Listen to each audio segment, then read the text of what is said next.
ഇങ്ങനെ സിഹർ മുഖാന്തരം ഒരാൾ ആക്രമിക്കാൻ കഴിയുമോ? കഴിഞ്ഞേക്കാം. കഴിയുക എന്നുള്ളത് പ്രമാണബദ്ധമല്ല.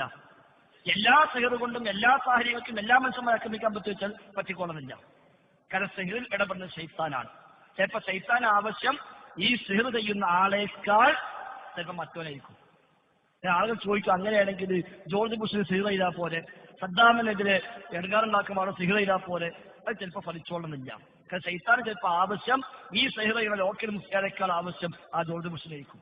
കാരണം ഓനെക്കൂടെ അതിലേറെ ചിത്രം ഉണ്ടാക്കാൻ പറ്റും, അവനെ ഉപയോഗിച്ച് അതിലേറെ ചിത്രം ഉണ്ടാക്കാൻ പറ്റും. ഇത് ശൈത്താനല്ലേ പണിയെടുക്കുന്നത്.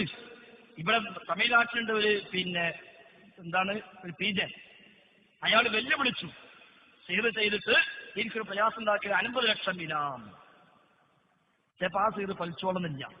കാരണം ശൈത്താൻ അയാളെ കൊണ്ട് വലിയ ഉപകാരമുണ്ട്,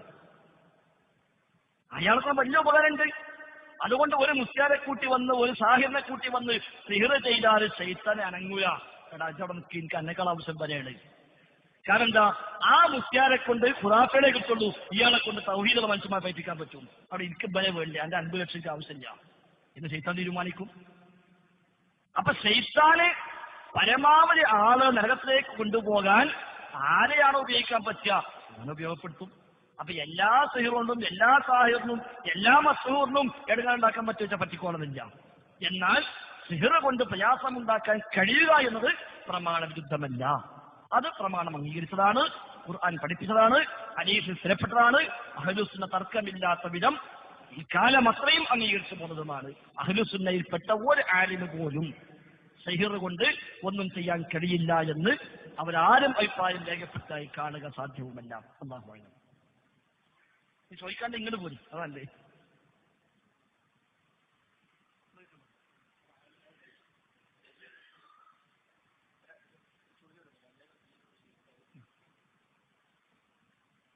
സമയത്ത് എല്ലാവർക്കും കേൾക്കാൻ വേണ്ടിട്ടല്ല. ഒരാൾക്ക് സിഹർ ചെയ്യാൻ കഴിയുമെന്ന് എങ്ങനെ നമ്മൾ മനസ്സിലാക്കാം? സിഹർ എന്നുള്ളത് പഠിച്ചെടുക്കലാണ്. കിതാബും സുന്നത്തൊക്കെ പഠിക്കുന്ന പോലെ, കരാട്ട പഠിക്കുന്ന പോലെ, നീന്തം പഠിക്കുന്ന പോലെ, ഡ്രൈവിംഗ് പഠിക്കുന്ന പോലെ പഠിച്ചെടുക്കുന്ന ഒന്നാണ് സിഹർ. അത് പഠിപ്പിക്കുന്ന ഒന്നാമത്തെ ഉസ്താദ് ശൈത്താനാണ്. വിശുദ്ധ ഖുർആൻ പഠിപ്പിച്ചു, വലാകിന്ന ശയാത്തിന കഫറു. ബാക്കി യുഅല്ലിമൂന അന്നാസ സിഹർ. സൂറത്ത് ബഖറ 102. യുഅല്ലിമൂന അന്നാസ സിഹർ. ശൈത്താൻമാർ ജനങ്ങൾക്ക് സിഹർ പഠിപ്പിക്കുന്നു. അപ്പൊ ശൈത്താൻ ഉസ്താദ്, മനുഷ്യൻ ശിഷ്യന്. ശൈത്താൻ അല്ലെങ്കിൽ ജിന്ന് മനുഷ്യന്മാർക്ക് ഇടപെടുവച്ചില്ലേ, ഏറ്റവും വലിയ ഇടപെടുന്നത് അതാണ്.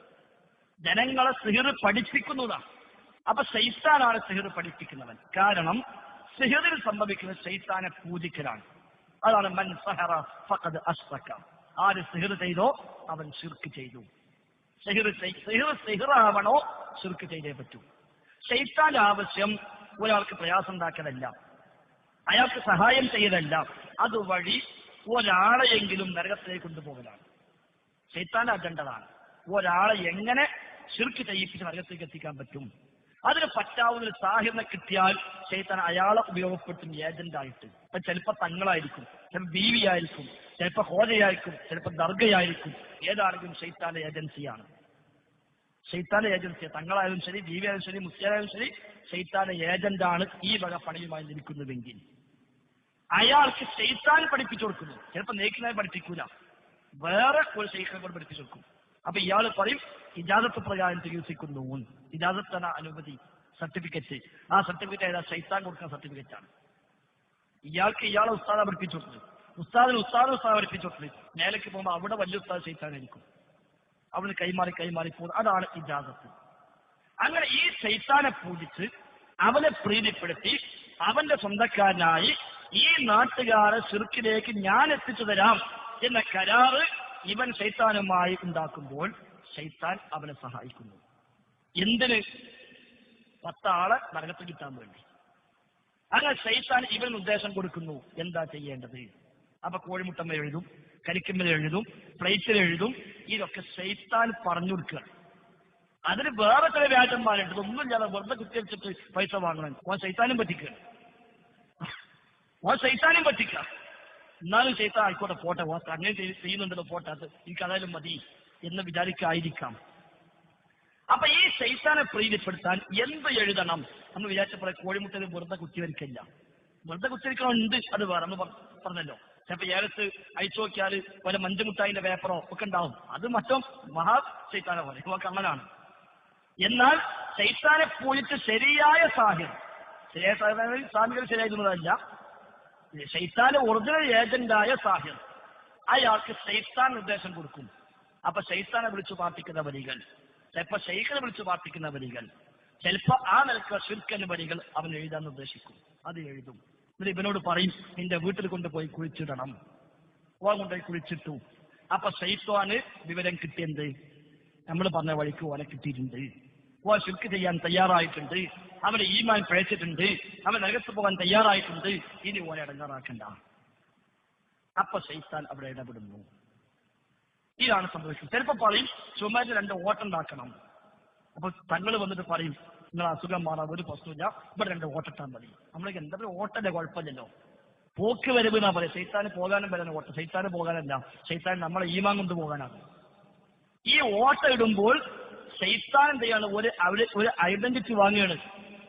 ആ മെമ്പർഷിപ്പ് എടുത്തു. തെളിവെന്താ, ഇവിടെ 2 ഓട്ട കാണണം. അപ്പോൾ തെളിഞ്ഞു, ഉറപ്പായി മറ്റൊരു മെമ്പർഷിപ്പ് എടുത്തിട്ടുണ്ട്, നമ്മളെ വഴിക്ക് വന്നിട്ടുണ്ട്, ഇനി ഓനെ എടുക്കാറാക്കണ്ട. അതാണ് സംഭവിക്കുന്നത്. ചിലപ്പോ കുപ്പി കൊടുക്കും, ഇത് അവിടെ മേലെ തൂക്കിയിടണം. ഇതെന്തിനാ?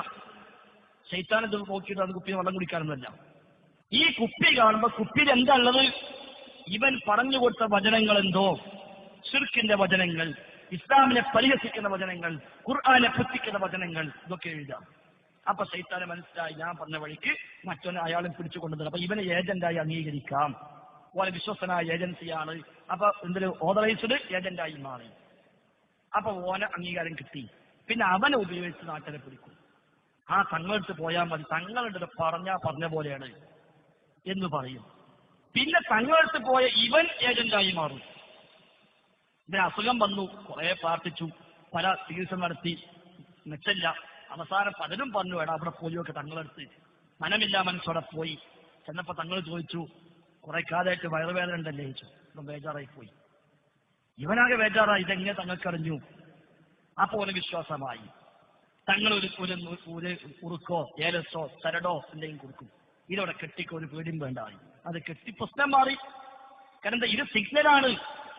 ഈ ഏലസ് സിഗ്നലാണ്, ശൈത്താനുള്ള കോഡാണ്. ഇതാ ഞാൻ ശിർക്കിന്റെ അഹലുകാരനായിട്ടുണ്ട്, നീ എന്നെ ഇടങ്ങാറാക്കല്ല. ഇതാണോ സംഭവിക്കുന്നത്? അങ്ങനെ പിന്നെ ഇവന് 2ാമത് അസുഖം വന്നാൽ, 1ാമത് വന്നപ്പോൾ കുറച്ചു കാലം പ്രാർത്ഥിച്ചിരുന്നു, 2ാമത് വന്ന ആ പ്രാർത്ഥന ഉണ്ടാവില്ല. അന്ന് അവിടെ പോയിട്ടാ മാറിയത്, അവിടെ പോയി നോക്കാതെ പിന്നെ നേരെ അങ്ങോട്ടായി. പിന്നെ ഇവൻ ഏജന്റ് ആകും, ഇവൻ അറിയാതെ. അയൽവാസിക്ക് അസുഖം വന്നാൽ ഇവൻ പറയും, ഞാൻ അവിടെ പോയിക്കോ പറയും. കുടുംബത്തിൽ ആർക്ക് അസുഖം വന്നാലും ഇവൻ ആളെ പറഞ്ഞേക്കും. ഇവൻ ഏജന്റായി മാറി. ആ ഓരോരുത്തരും ഏജന്റായി മാറി. ഒരാളെ സഹായിക്ക വഴി 10,000 സൂക്ഷിക്കൊണ്ടുപോകുന്ന നെറ്റ്വർക്കാണ്. മണീഷയിൽ പോലുള്ള നെറ്റ്വർക്കാണ്. ഒരുത്തന് ഒരാളെ ചേർക്കുന്നു, ഓൻ 10 ആളെ ചേർക്കുന്നു, ഓൻ 10 ആളെ ചേർക്കുന്നു. അങ്ങനെ കുറഞ്ഞ സമയം കൊണ്ട് നാട്ടുകാരെ മൊത്തം ശിർക്കിലേക്ക് എത്തിക്കാൻ പറ്റും. ഈ ഏജന്റ് വളരുന്നതനുസരിച്ച് ശൈത്താൻ സഹായം കൊടുക്കും.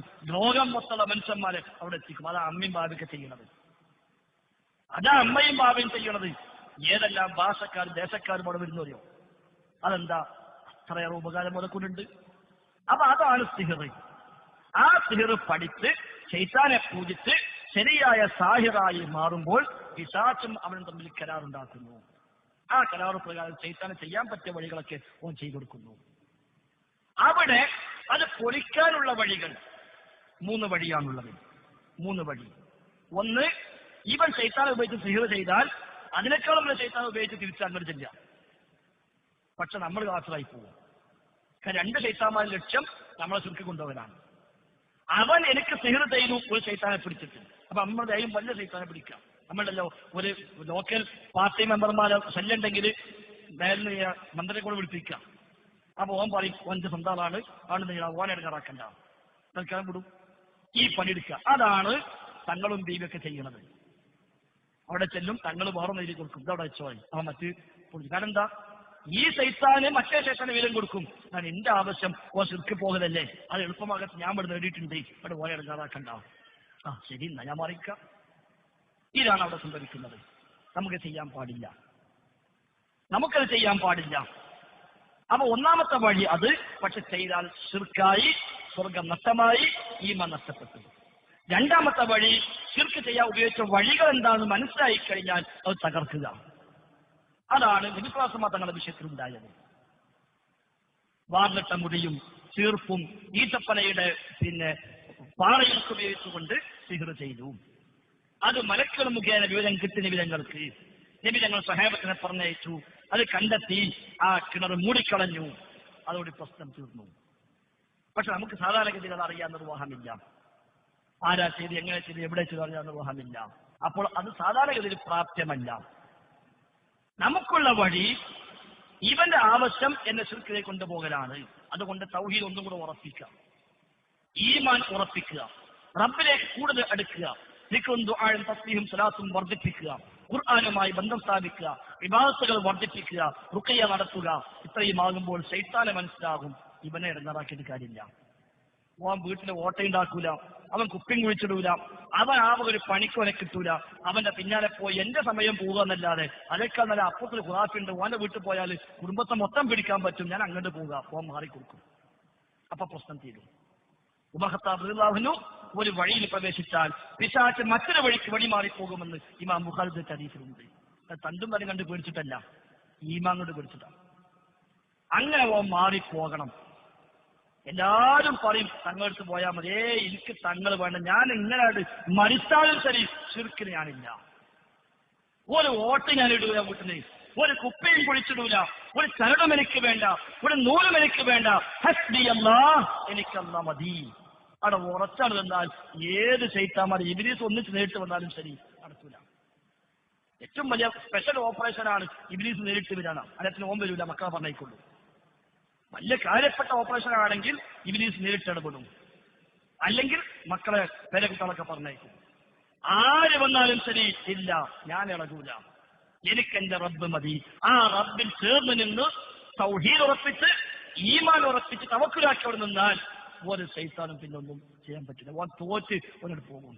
ഈ തോറ്റിലായിരിക്കാം ജീവിതകാലം ആ ശല്യം കൊണ്ട് നമ്മൾ കഴിച്ചു കൂട്ടി, നമുക്കതും പ്രതിഫലാർഹമാണ്.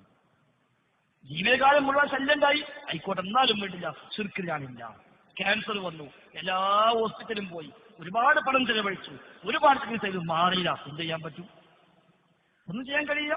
റബ്ബിന്റെ പരീക്ഷണം എന്നതുപോലെ ഒഴിഞ്ഞു പോകുന്നില്ല. വീട്ടില് മക്കൾക്ക് പ്രശ്നം, ഭാര്യയ്ക്ക് പ്രശ്നം, ഉമ്മാക്ക് പ്രശ്നം, എവിടെയും പ്രശ്നം ആയിക്കോട്ടെ, അൽഹംദുലില്ലാഹ് റബ്ബ് എന്നെ പരീക്ഷിക്കുകയാണ്. ഞാൻ തൗഹീദിന് പോവോ എന്ന് റബ്ബ് നോക്കിയാണ്. ഇല്ല, പോവില്ല. അബൂദർ ഗിഫാരിയോട് നബി തങ്ങൾ നൽകിയ ഉപദേശം അതാണ്.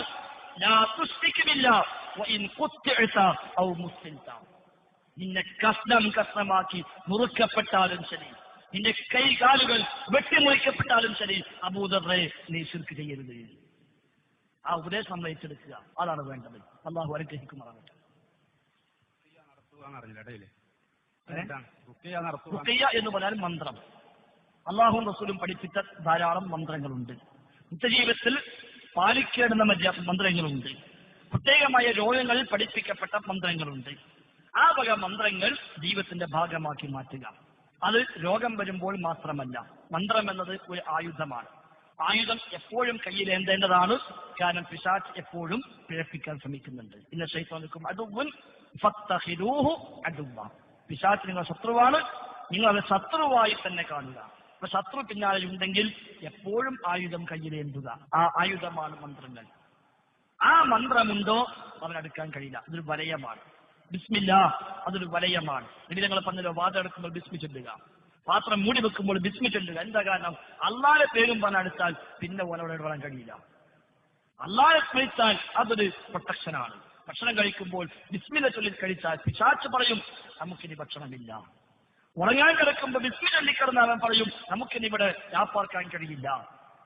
ആ നിലയ്ക്കുള്ള പ്രൊട്ടക്ഷനുകൾ, രോഗം വരുമ്പോൾ പ്രത്യേകമായി പഠിപ്പിക്കപ്പെട്ട മന്ത്രങ്ങൾ സ്വയം ചെയ്യാം, ഭാര്യയ്ക്ക് ചെയ്തു തരാം, ഭർത്താവിന് ചെയ്തു കൊടുക്കാം, മക്കൾക്ക് ചെയ്യാം, മാതാപിതാക്കൾക്ക് ചെയ്യാം, ആർക്കും ചെയ്യാം. ആ നിലയ്ക്കുള്ള മന്ത്രങ്ങൾ ജീവിതത്തിന്റെ ഭാഗമാക്കി മാറ്റുക. രോഗം വരുമ്പോൾ പ്രത്യേകിച്ചും അതിൽ പഠിപ്പിക്കപ്പെട്ട പ്രത്യേകം ദുആഉണ്ടെങ്കിൽ അത് പ്രത്യേകം ശരിക്കുക. ഫാത്തിഹ അതിൽപ്പെട്ട ഒന്നാണ്. ആയത്തുൽ കുർസി, ആമന റസൂലു, ഫലഖ്, സൂറത്തുകൾ, സൂറത്തുൽ ഇഖ്ലാസ്, ഇവയെല്ലാം അങ്ങനെ പ്രത്യേകം പഠിപ്പിക്കപ്പെട്ടവയാണ്. പ്രത്യേകം അതിൽ പഠിപ്പിക്കപ്പെട്ട മറ്റു മന്ത്രങ്ങൾ അവയൊക്കെ ജീവിതത്തിന്റെ ഭാഗമാണ്.